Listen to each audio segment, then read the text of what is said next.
America is home to 33 million small businesses, the beating heart of communities across the country. And proof that the American dream is still alive. This is a show about those dreamers and doers and the communities they serve. Their real life stories. Their struggles and successes. Their grit, determination, and passion. And the people who fight to keep their American dream alive. I'm Alfredo Ortiz. I'm Elaine Parker. And it's time for another episode of Main Street Matters, America's small business megaphone. Hi, and welcome to another episode of Main Street Matters, America's small business megaphone. I'm Elaine Parker, president of the Job Creators Network Foundation. And I'm Alfredo Ortiz, CEO of Job Creators Network. And you can subscribe to the show at salempodcastnetwork.com or wherever you get your podcasts from. And today we are going to be joined by Wes Lyon, who along with his wife Katie and their friend Max Berry founded the company Allegiance Flag Supply. While looking to buy American flags for their home in South Carolina, they couldn't find anything that was durable enough to fit the bill. Purchases from Amazon and big box stores resulted in flags that quickly deteriorated, wrapped around their flagpole, and were often made overseas. If the flags they bought were made domestically, they were often mass-produced with low-quality materials. Frustrated, they decided to take matters into their own hands, launching Allegiance Flag Supply in Charleston, South Carolina in 2018. Alfredo, I've seen their commercials a million times. They look like an amazing company. Yeah, I'm excited. I mean, I first saw their commercial and I said, boy, I want to make sure we talk to those guys because I know that whenever we have events, I always struggle trying to make sure that we have made in America flags, and they are tough to find. And so I love to hear how they started how the idea started and how it's doing. They are. I'm going to ask him about this sort of, I don't know if we should call it a return to patriotism or a defense of patriotism, because I feel like it's been so under attack that we're just sort of seeing that quiet majority get very loud in defense of patriotism. Yeah, it's interesting. It's almost kind of a combination of both, I guess. So before Wes joins us, let's talk a little bit about Bidenomics. You had a great piece in The Messenger last week called Bidenomics Risks Destroying the American Dream. I just want to open up with just a little bit from it, because it really, these headlines that come out, the GDP came out at 2.4% for the quarter. We see jobs numbers every month that seem very high. And it seems like we're always trying to have to kind of peel back that onion because we're hearing from those people on the front lines, those small business owners, and exactly what they're saying. So let me just read a little bit from your op-ed, and then we can chat about it. Bidenomics is just another way of saying, quote, restore the American dream. So claimed the president in a July 20th speech in Philadelphia. The opposite is true. Biden's reckless spending, anti-energy regulations, and proposed tax hikes threaten the American dream for small businesses and ordinary Americans. Bidenomics is just the latest euphemism for the same old tax, spend, and regulate policies that reduce entrepreneurship and grind the economy to a halt. It follows bottom-up and middle-out economics as phrases that try to shine big government action. I love that, because they've really turned trickle down into a straw man, as you say later in your op-ed, right, with, the whole keeping more money on Main Street versus sending it to Washington, D.C., which is what Bidenomics really means, right? No, it really does. I mean, and that's one of the things that we got to continually hit this because, this White House, I mean, boy, they really know how to spin fiction. I always kind of jokingly say that they should actually win an award for best fiction story because that's all they're doing. But I think the American public is really catching on. If you look at the poll results, almost 70% of Americans think that the economy is going in the wrong direction, is fair to poor. I mean, these are not good numbers. And, frankly, I think Biden's been lucky because the consumer has been spending. And I say it specifically, not resilient, because everybody likes saying that the consumer is resilient. I don't think the consumer is resilient. I think the consumer has been used to spending a lot of those COVID dollars, because if you actually peel the onion on that spending, credit card consumer debt is at almost its highest levels, and savings rates are at their lowest levels. And so people are spending more, but it's borrowed money. I mean, it's almost like the federal government, right? And Biden here is that he keeps spending more, but it's all on borrowed money. And I think we're really going to see issues, especially now. The Fed took another quarter point. I still think there's another quarter point out there before the Fed pulls back. But look, every time this happens, I mean, consumers are paying more in their credit cards, in their auto loans, in their home mortgages. And this is a real issue. And so I actually think that, look, he got lucky. I had predicted fourth quarter, some level of recession. That might slide into first quarter, but I think he's going to be going into 2024 with a recession over his head. I know you've said that a couple times. I mean, it seems like it continues to just be overlooked. He even bragged in the speech that wages are rising faster than inflation. I just think it's laughable for him to claim that. I mean, inflation has risen over 16% over his entire term. 16%. I don't think we can claim that wages have risen 16% in the last 2 years, which means one thing: we're all getting more and more poor. Yeah, and remember, in certain things, for example, gasoline is actually up 50%. That's 50 since the beginning of the Biden administration. And so food costs, for example, over now 20%. And so even though the rate of increase is slowing down, it's still up. And so on a couple of interviews, and people have kind of poked fun of me at this, but I think it's a good analogy. It's kind of like you and I have a friend that's, was at 200 pounds, and all of a sudden grew to 250 pounds, right? Boy, that's a big increase. And then all of a sudden he's slowing down the rate of increase to just maybe a pound a month, right? And so now they're celebrating because, look, that rate of increase is only 1 pound a month, but the damage has been done. It's still a 250 plus pound friend of ours, right? And so there's nothing really to celebrate that. We actually really need to figure out how we're going to decrease not only the rate, but actually decrease overall prices so that we get back to those levels that we all enjoyed a couple of years back. And I always say that the best way to do that is drill, baby, drill, right? We got to go back to being net producers, net exporters of energy, and really have a much more robust, the way we did, domestic energy production here in the U.S. I mean, so I think Biden, from day one, when he made that decision to attack domestic energy, that's where we all went awry. Yeah, that the driving up of the prices. I mean, this inflation probably hurts the lowest end of the people at the income spectrum the worst. Absolutely. But besides that, it really hurts our small businesses. And you highlighted a small business owner in your op-ed. Saga Pastry and Sandwich in Las Vegas was forced to close last year because what the owner described as skyrocketing prices. He just couldn't pass these increased costs on to his consumers. And there's just only so much. He says there's only so much people will pay for a sandwich or a waffle. I mean, that's true. I mean, what will you pay for a waffle? It makes me think of Denny's, the Rudy Tooty Fresh and Fruity breakfast, right?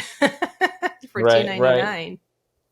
Yeah, I mean, look, I mean, it's one of our own members, Dina Rubio, Don Ramon's down in Miami. I mean, she tells us about this, the stories of the limes that she's used for, I think it was for her mojitos, right?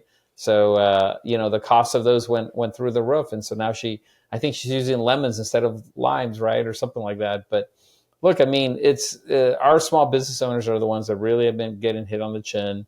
They continue to be getting pummeled.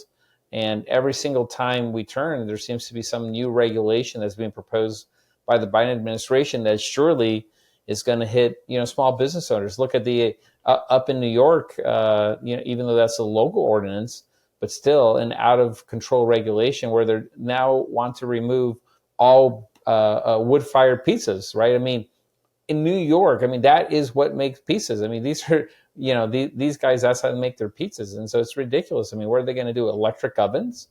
I mean, it's crazy. Yeah.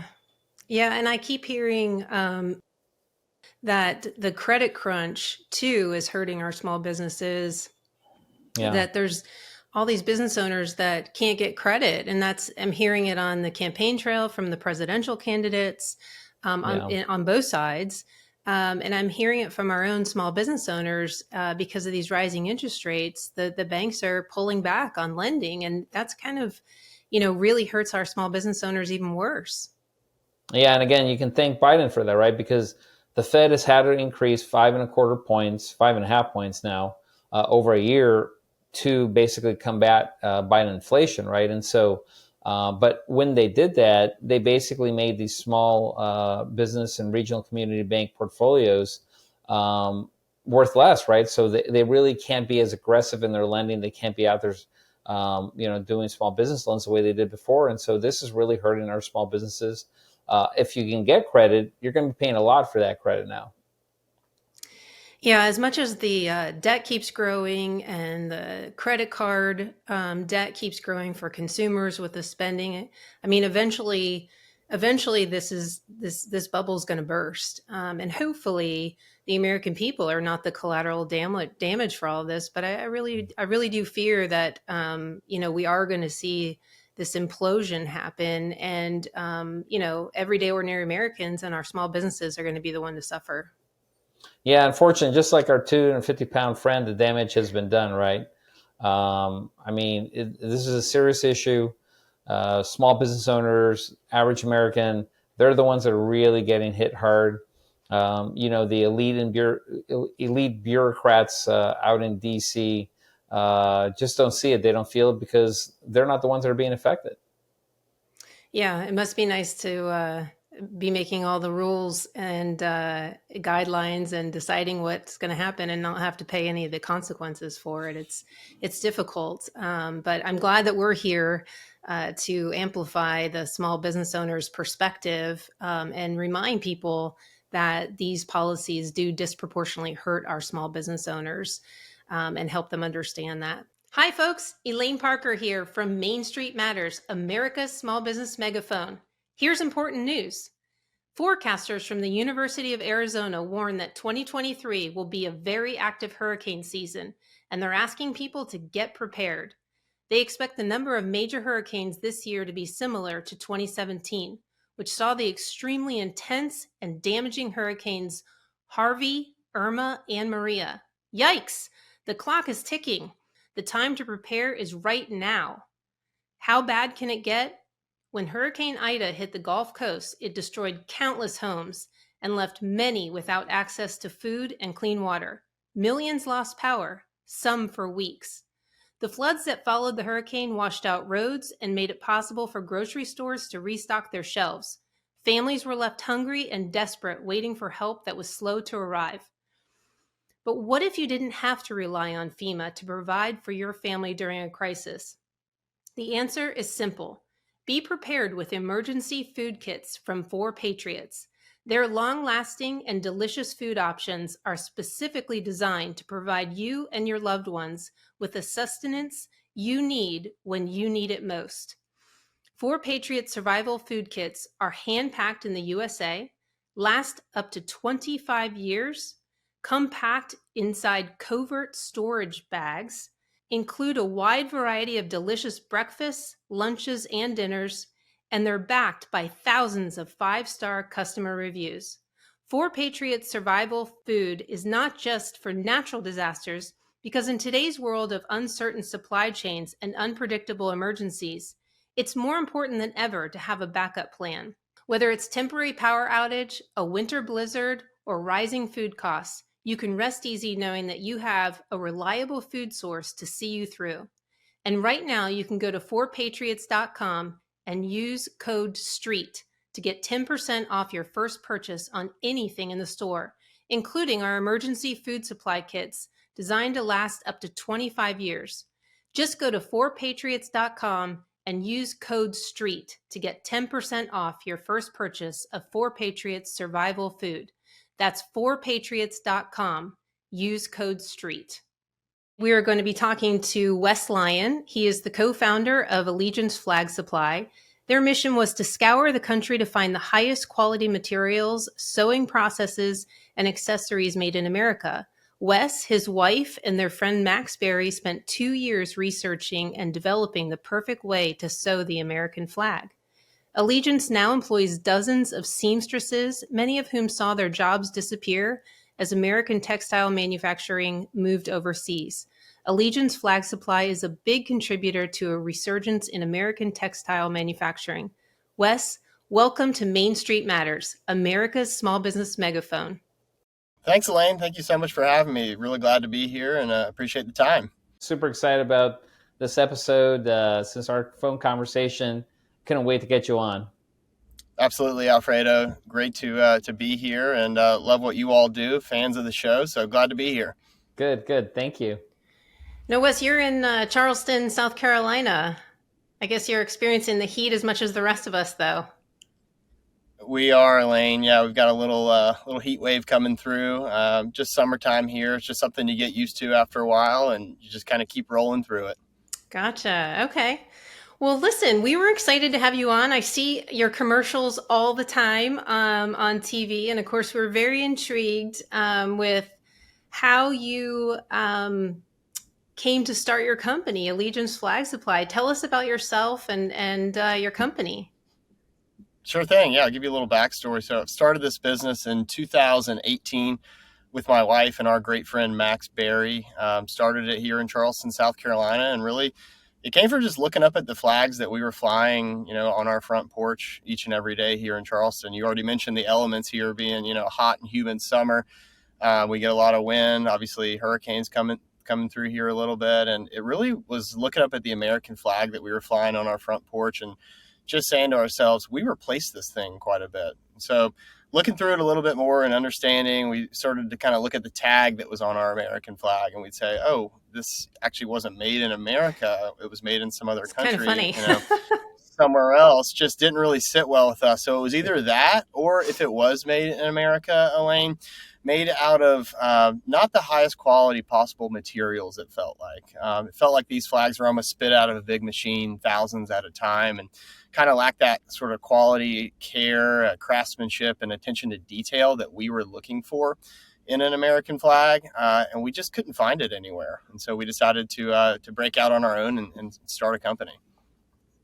Yeah, that's great. I'll tell you that you just described my old flag, so I can't wait to get my hands on one of yours, because that's exactly the frustration. I can't tell how many flags I go through, actually, because the quality is so bad. But do you guys, just out of curiosity, a little bit more backstory on each one of you?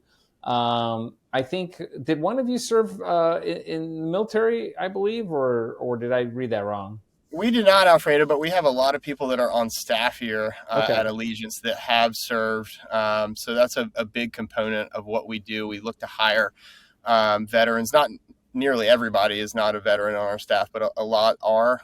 And then also, we found that it's not just military or ex-military veterans themselves. It's also the families as well. Like, for example, our director of customer service, she's a military spouse. Her husband is currently serving in the Coast Guard in Rhode Island. And one of the interesting things about her, she always said, I never felt like I could have a career because I felt like the military made me move around so much.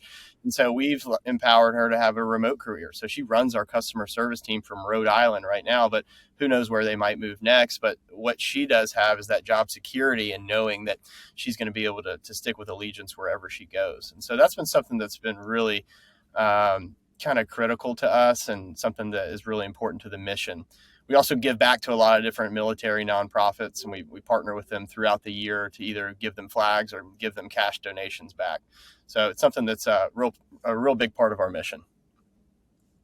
So when you guys started the idea, you and your wife and your friend were sitting around a table thinking about, hey, we should do this.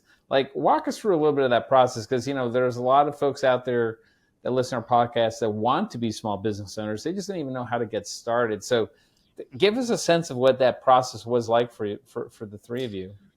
I think the main thing is what you just said. You just got to get started. It's like you've got to just jump in and do it. Of course, there's a million different things coming at you. We also had full-time jobs at the time. So We were doing this nights and weekends, a lot of R&D in terms of like what the flag market in America looks like, learning a little bit, and then sort of iterating and ideating, if you will, off of that. And so what I always say or think about like how it worked was not only did we figure out how to actually like manufacture and make flags, and so that's calling all kinds of factories all over the country. The other thing that is interesting about that is, of course, we wanted to do this all in America, and so it's not like there are a ton of different options. It's not like you go on Alibaba or something and say, I want to source XYZ, and a million different things pop up. So it's a lot of rolling up your sleeves and trying to find connections and contacts and making cold phone calls and like just working really hard to sort of uncover piece by piece. So we're doing that. But then simultaneously, Alfredo, we started to think about kind of the consumer and the customer experience around our company. And we knew we wanted it to be digitally native through, obviously e-commerce and the internet. And so we started really building the store, which is actually our website. And so while we're trying to figure out how to manufacture this, we're also going through and crafting the website, the messaging, the branding, and then we're working our way down to what is the packaging going to be? What is the social media presence going to look like? All this stuff, just all these ideas kind of flow. Some work, some don't. But I think what it is not being tripped up by the things that don't work, using that as a lesson. And you might even call that sort of a failure in certain points, but you kind of just work your way through that failure or that lesson and build on it. And we certainly had to build on it. And, we didn't go really full time on Allegiance until March or April of 2020. So there was about a year and a half where we're burning the midnight oil, not really knowing if this thing is going to work, but just kind of getting our product right, getting our marketing dialed in, figuring out who our target consumer and customer is, figuring out how to get in front of them. So all of that took some time, but we just stayed committed and stayed hungry on it. And we are where we are now because we did that and we didn't give up on it. No, that's great. Now I want to give you opportunities a few times during the podcast to let consumers, let our listeners know where they can find you. So what's your website again? Yes, it's showallegiance.com. And you can also showallegiance.com.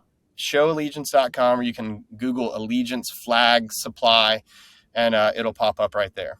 Okay, great. I want to do that a couple of times so folks make sure to go to your website and order those wonderful products. Awesome. We appreciate the support. Thank you for that. Wes, I was reading about your flags, and one of your claims to fame really is focusing on having it 100% made in America, and that there's not a lot of flag companies that can make that claim, even though there's other flag companies out there. But I also learned that you all have learned all these different kinds of stitching in the flags. Did you have some previous experience with sewing, or you really had to learn it all? I mean, I can barely put a button on. I know. I'm right there with you, Elaine. No, I had no experience really in sewing at all. I'd never really been around it, never really been around textiles. But yeah, we do some interesting things that you're not going to find in other places. We utilize what's called double needle lock stitching to actually sew our stars and stripes together. First of all, a lot of flags that you'll see, ones that are made in America and ones that are not, are digitally printed. So they're literally almost printed out of a big machine. So you lose that sort of feel that you get when you rub your hand over the actual stars and actual stripes that have been embroidered and the stars that have been actually joined together by stitching. And so we felt that was a really important part. Like we wanted to have that, handcrafted, hand stitched feel to it. And so we utilize what's called double needle lock stitching, which essentially means like if one of the stitches breaks, that entire line of stitching is not going to become easily unraveled. Have you ever been driving down the road and you see the stripes on an American flag kind of flailing in the wind like this? Yeah. A lot of times what will happen is those are chain stitched flags. And so chain stitching is like an old school bag of flour where you just kind of pop one thread and then you can pull the entire thing off. That's a much faster, easier, cheaper way to sew flags. And so you see a lot of manufacturers that do it that way. That just wasn't good enough for us. And so we wanted to do double needle lock stitching to give it that next extra kind of layer of reinforcement. It certainly takes longer to stitch it that way because you have to replace the bobbin in the sewing machine many more times. So it's not the easiest way, not the fastest way, but we really thought that our flags should be made that way just to take them up a quality level or two and make them last longer. Another thing that we do is we put bar tacking where the stripes come together on the fly end of the flag, which is the right-hand side, these little mini bar tacks that hold the stripes in place for longer. So I tell people it's still a piece of fabric at the end of the day. It's not going to last you a whole entire lifetime, but if you take care of it, this flag will definitely last you longer. So you would make Betsy Ross proud, I guess. I like to think that, Alfredo, for sure. we were sold out of Betsy Ross's, and we just re-released them yesterday, and they did well. So a lot of people are still loving that flag too. Yeah. No, I know they're back ordered, so I'm patiently waiting mine. Yeah. Wes, in those early days, I know you talked about burning the midnight oil. At what point did you kind of feel like, okay, we're moving, and things are starting to look up? I mean, there's always those hard first few years. And obviously for you, it was even harder because all of you were working full-time jobs. But they say, the old saying is the first 5 years plan to lose money when you're starting a business.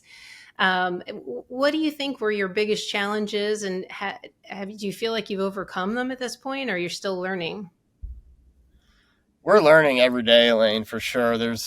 I call it kind of levels of the game, or I almost equate it to innings in a baseball game. I say we're in like the second or third inning of a 9-inning game. So like there's certainly more to come, but with each level, there's kind of new challenges and new things to get over. So I think always learning is such a big part of this, a part of entrepreneurship, and just like not getting too comfortable in where you are.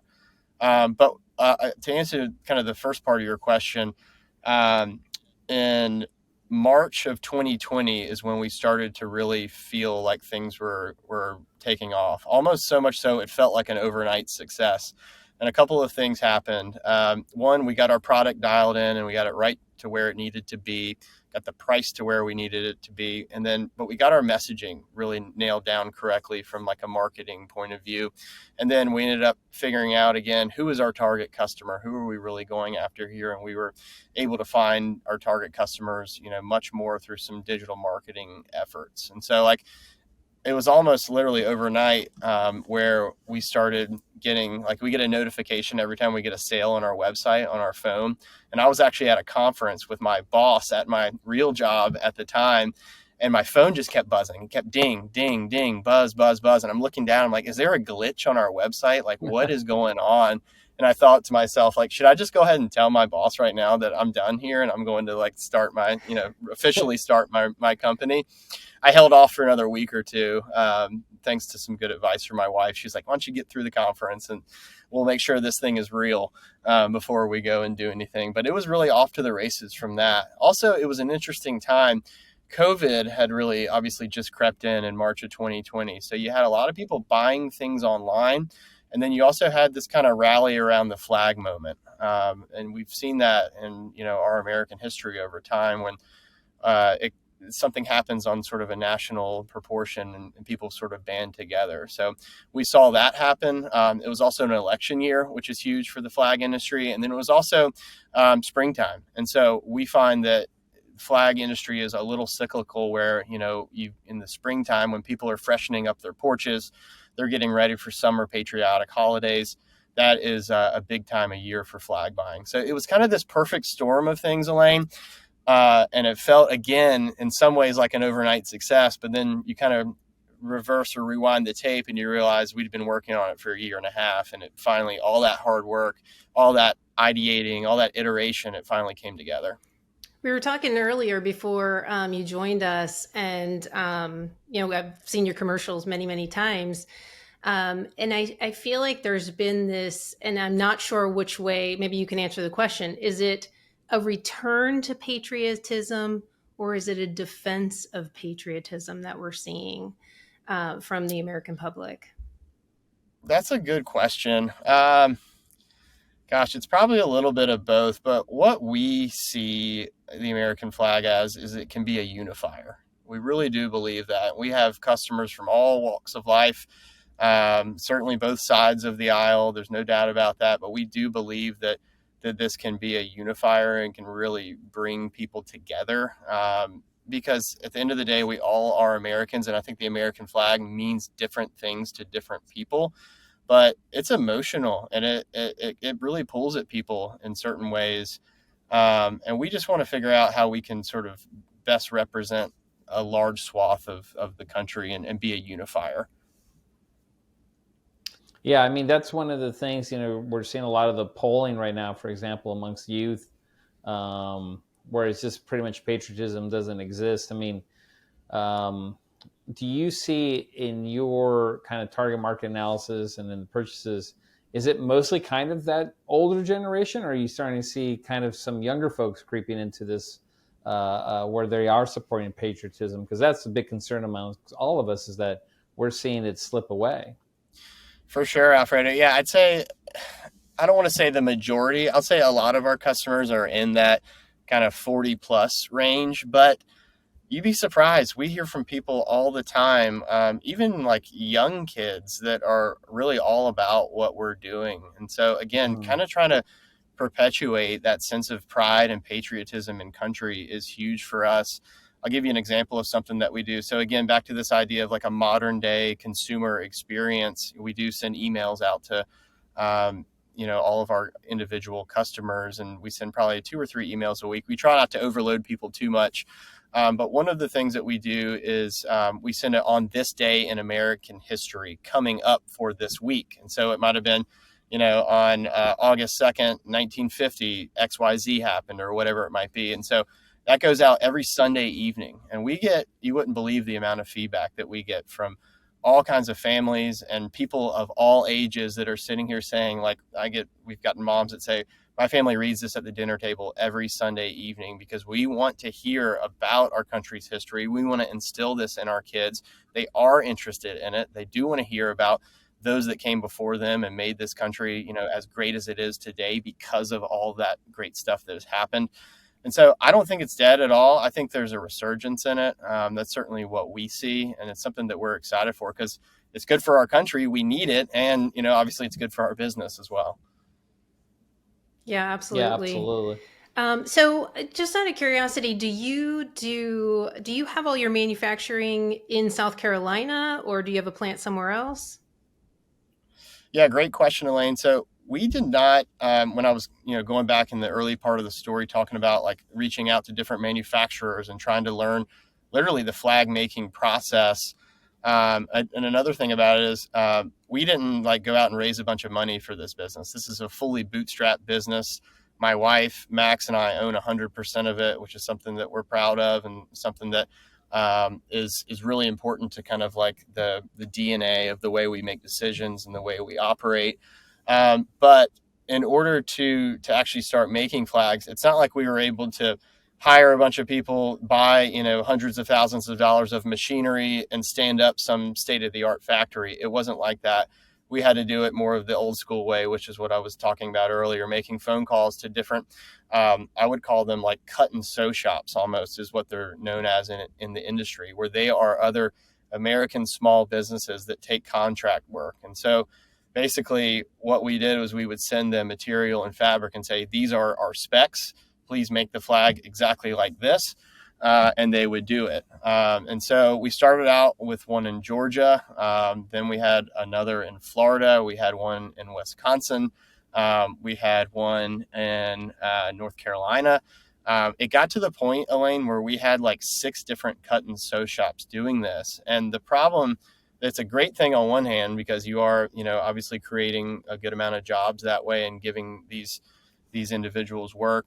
But the problem is they've got all this other work going on. So you're not sort of the number one priority at any given time at any of these different locations. And being an entrepreneur and growing it, we wanted to be able to create that on our own as well. And so instead of adding a 7th and an 8th and a 9th cut and sew shop to the operation, we said, okay. And so in October of 21, I believe it was, we decided to actually stand up that side of the business. And so we started buying machinery. We started hiring seamstresses. And so we had already had the fulfillment operation in-house, meaning the order fulfillment where we, ship the flags out to literally every state in the country every week. And then we've added in the actual sewing operation as well. And so now what we have is a full-scale sewing operation, full-scale fulfillment operation. Obviously, we have other in-house hires as well that aren't doing those jobs, things kind of in the marketing department, customer service. And so we're just going to continue to add to that, which is what we're really, really excited about. So we've moved, since we were in my garage 4 years ago, we've moved 5 times. And now we're in a 15,000 square foot facility here in Charleston, where we've got about 35 people in there today. And we've got other people that work remotely as well.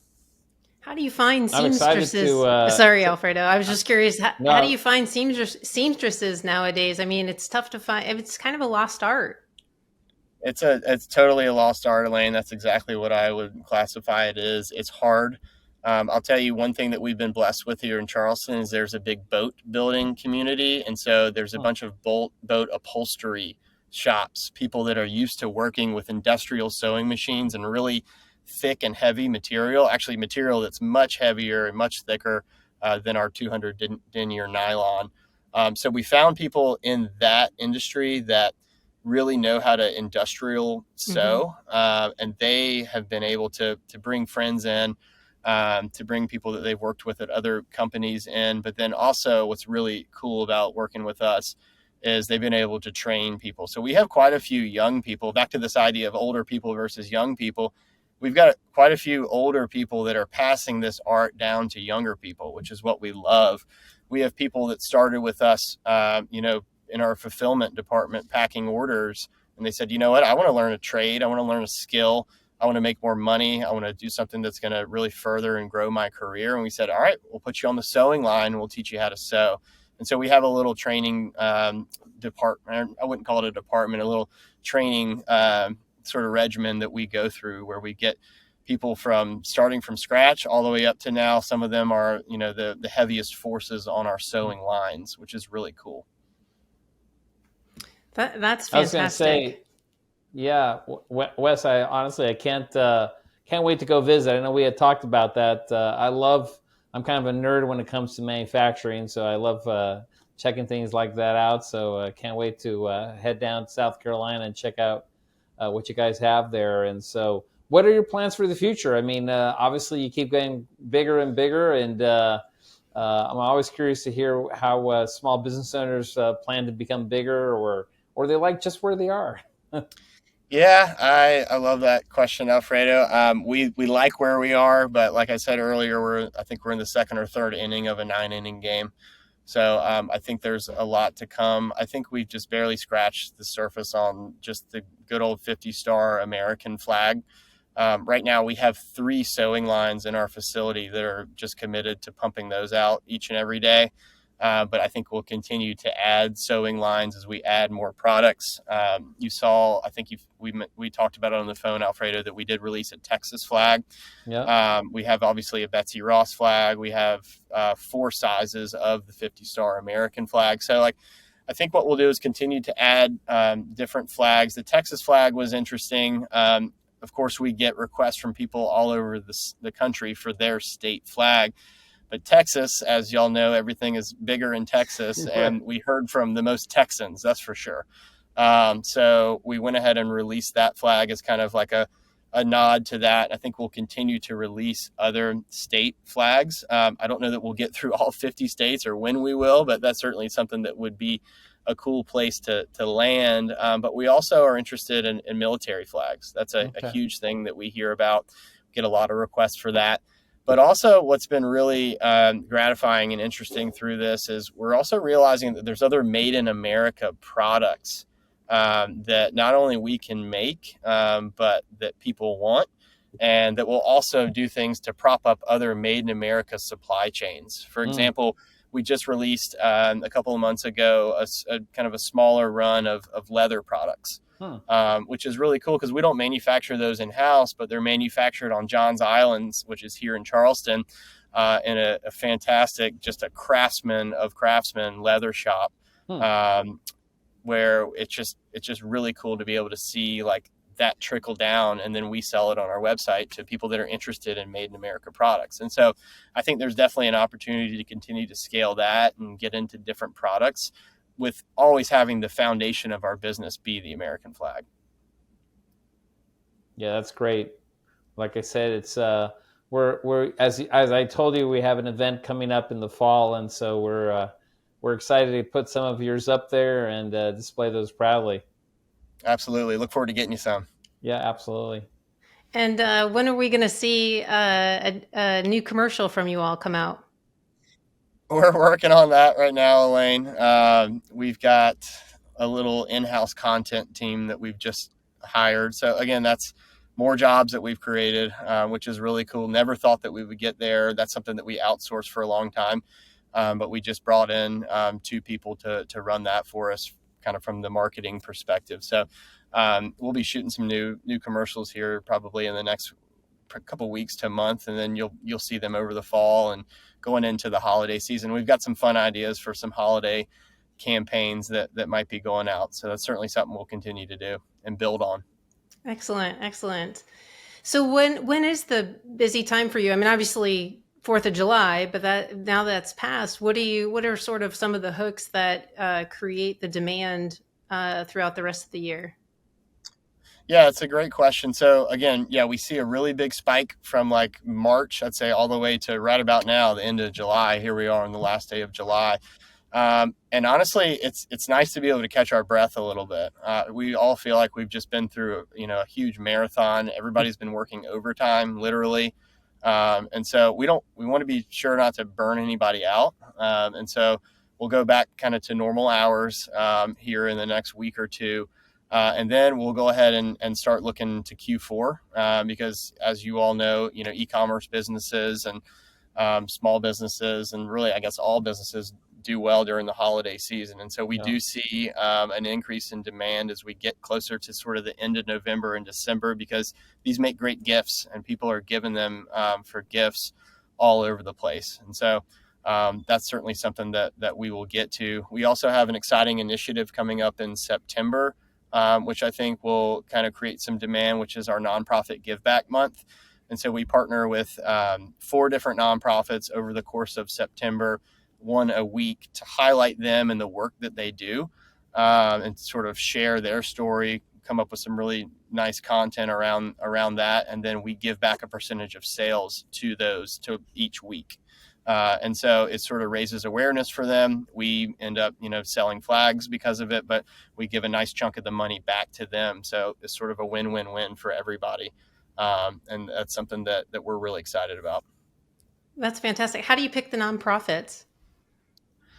It's a good question. We get a lot that reach out to us, but we have a lot of also that we've reached out to and just created longstanding partnerships over the years. Folds of Honor is one that we've been working with for probably 4 years. Boot Campaign, Stop Soldier Suicide, Team RWB, which is Team Red, White, Blue, and a few others. We've got some that are coming that haven't officially been released quite yet, so I'll hold those names back, but some exciting ones that you all have definitely heard of. So it's supporting them all the way up to, we also look for nonprofits that have regional impact, because we think that's important as well. So it's been really a fun part of the business and something that we're going to continue to build on. We also have something really exciting coming out with the organic YouTube channel, where we're going to start doing some really awesome and nice things for veterans and first responders and active duty military. That's going to be really interesting. So working on that on the content side too. So like as we've grown this business and as we've been able to hire people, as things are going well, we want to continue to sort of try to circulate everything that's good going on with us back to others too, because we think it's a big part of the mission and critical to what we do. Well, we would love to obviously highlight your business and what you guys do on our website, on our newsletters, to our all of our small business owners out there and friends of small business owners. I think they would love to know about you and make sure to buy your products, because we definitely need more Made in America products out there. Thank you so much, Alfredo. That means a lot. And again, we're excited to do what we do and just look forward to continuing to grow it. Yeah, thanks so much for sharing your story. I love that as you've grown, and even while you were, growing, you've remembered community and giving back and the importance of that along the way, instead of sort of setting this bar of, when I get to this point, I'll give back. When I get to this point, I'll give back. And that's important. And I think that's a story that we love to be able to highlight for some of our small business owners, especially now that we've got Main Street Matters as a platform, an additional platform to talk to them about and hear their story. So thank you so much for sharing that. And thank you for doing what you do. And Absolutely, Elaine. Thank you. It's important to us. And Wes, before we let you go, I want to make sure we give you another plug for your website where people can find you. Yes, that's showallegiance.com, Alfredo. Showallegiance.com. Showallegiance.com. Right. Everybody should go there right now and buy flags. Thanks again for joining us on Main Street Matters, America's small business megaphone. Main Street Matters is part of the Salem Podcast Network, and new episodes debut every Wednesday and Thursday. Please subscribe to the show at salempodcastnetwork.com or anywhere you get your podcasts from.